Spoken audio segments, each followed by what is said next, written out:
Hello, my name is Joe Dowling from CWC. I'm going to talk through the standard suite of documents we produce for the Highways Maintenance Efficiency Programme. In this presentation I will cover the project, who developed the documents, how those documents were developed, the suite of documents themselves, and how you can get the documents and how you can give feedback. Firstly, let me explain the background and the project objective. There are many different forms of contract documents in use throughout the English highways. There's no accepted standard, and consequently each contract is unique, incurring significant cost to procure and administer.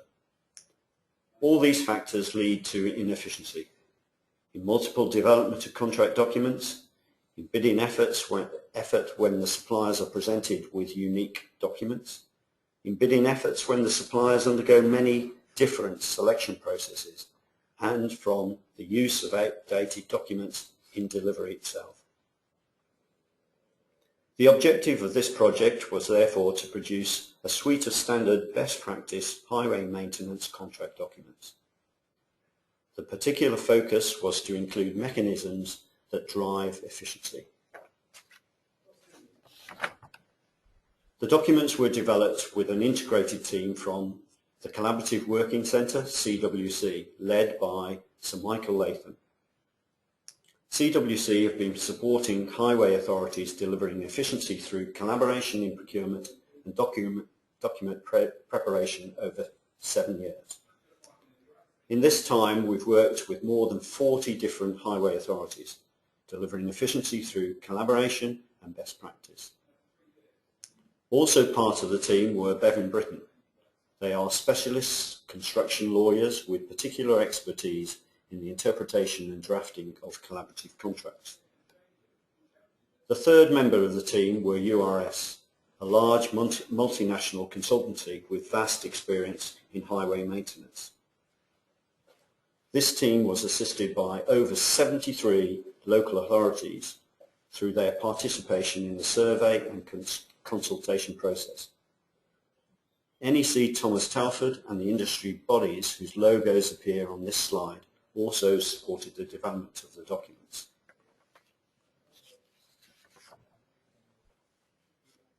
The documents were developed in wide consultation through an open invitation to the highways maintenance industry.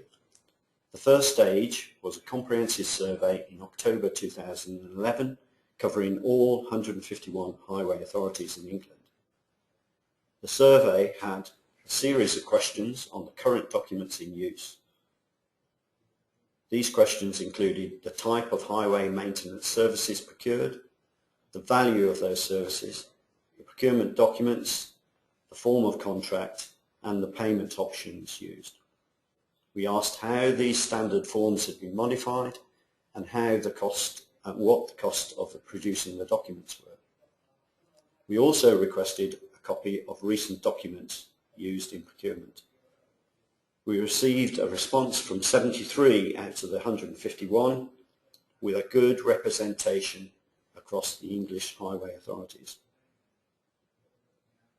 Significantly, the survey indicated there was an increasing trend in the use of the NEC, with 67% using it as their current contract. However, we received no documents with the survey returns. The second stage of development was to put out an additional request for these documents. This produced 15 sets from authorities that had just procured. These were then analysed for best practice efficiency mechanisms, particularly collaborative governance, target cost, open book, collaborative involvement with the supply chain, incentive mechanisms, and joint risk management. The third stage of development involved consultation with the industry in open forum. The first consultation workshop was held in February 2012. It was attended by highway authorities, representatives from industry bodies including NEC Thomas Telford, Institution of Civil Engineers, the New Engineering Contract, and the Highways Maintenance Association. In this workshop, the underlying principles of the suite of documents were presented and endorsed. This consultation also endorsed the use of the NEC term service contract as the basis of the standard contract. The group endorsed the key mechanisms to be used to drive efficiencies. It also provided endorsement to follow the guidelines in PAS 91 for the PQQ document. The second industry consultation was held in March 2012. The group was presented with draft documents and a discussion paper. There was a strong steer towards the NEC style and format for the contract documents, together with the requirement for inclusion of the cost reimbursable option, option E. We were particularly fortunate to receive guidance in both workshops from Peter Higgins, who was the chairman of the original NEC drafting panel. The fourth and final stage of development consisted of detailed drafting and reviews. This industry review was undertaken by the 11 organisations shown below via their representation on the project board. In addition to this, the documents were also reviewed in detail by several highway authorities undertaking procurement at the time. In fact, two authorities, Halton Borough Council and Warrington Borough Council, based their procurement on the early draft documents.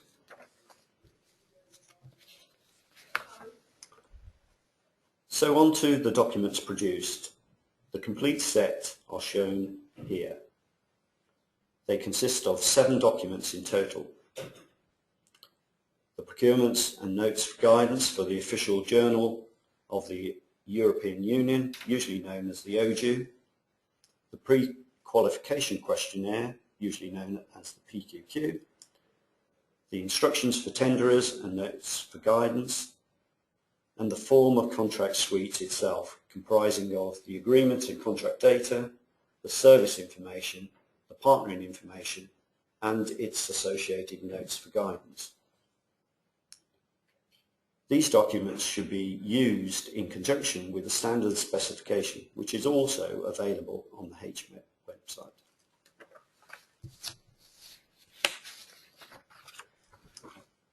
The OJU document includes the OJU notices and guidance on their use.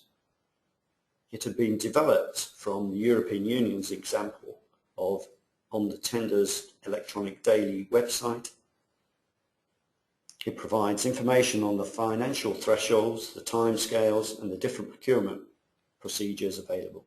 It also sets out how to access and complete the prior information, contract, and award notices.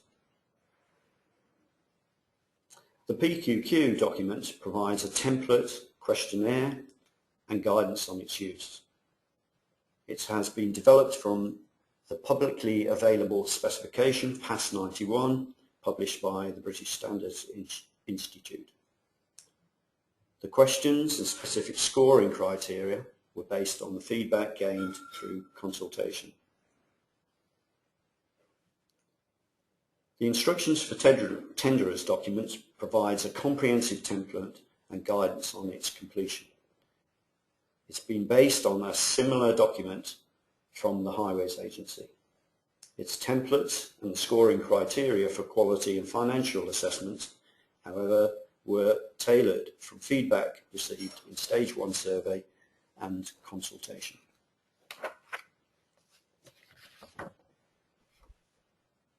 The HMEP form of contract documents are structured around the standard NEC term service contract, comprising the form of agreement, contract data, and service information.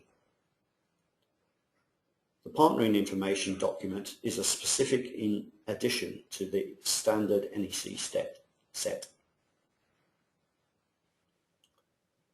The contract caters for the provision of typical highway maintenance services and small schemes.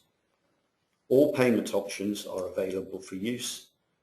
That is, A, the schedule of rates option, C, the target cost option, and E, the cost reimbursable option. The contract data uses NEC term service contract core clauses with amendments by Z clause. These Z clauses introduce many best practice elements developed from both experience in the project team and consultation. The service information describes what is necessary to deliver the service and also introduces many additional elements to current practice to promote efficiency. The partnering information is the document that sets out how the parties, the client, main contractor and the key suppliers will work together in mutual trust and collaboration. There are many benefits to be gained from doing this, such as less duplication and reduction in waste, integration of teams and systems, maximising innovation throughout the whole supply chain, and mitigation of risk through joint management. In summary, the HMEP contract documents promote efficiency through strong client leadership and management with a two-tier governance structure recommended. It promotes efficiency through the integration across the employer, contractor teams and the supply chain via an efficiency advisor role. This is a new role to proactively manage ongoing efficiency. This new role will also promote innovation and continuous improvement and is supported by the encouragement of use of the NEC as the subcontract for suppliers. The HMEP documents also promote the value of collaborative working throughout the supply chain. It encourages pre-planning by requiring medium-term and annual plans. It promotes incentive for good performance through linking KPIs to incentive and the use of target cost and open book. It uses HMEP price inflation index developed specifically for the highway sector, and finally it encourages joint risk management through risk registers and the use of early warning mechanisms. The final document in the suite is the Notes for Guidance on the form of contract. These provide guidance for those responsible for preparing highways maintenance contracts and should be read in conjunction with the NEC term service contract, guidance notes and flow diagrams. Indeed, it's not intended that these should form part of the contract documents or be issued to tenderers, and nor should they be relied on for legal interpretation of the documents themselves. Authorities should seek expert advisors for this purpose. All the documents I've talked about today will be posted on the website at the address shown here. It's expected that these documents will be revised and updated in future and after use in the sector. To this end, HMEP would welcome your feedback. To give feedback or to advise that you are using the product, please contact HMEP using the email address below. And in your email, please refer to the header as feedback on the suite of contract documents. Thank you very much for your time and attention. I hope you found the presentation informative.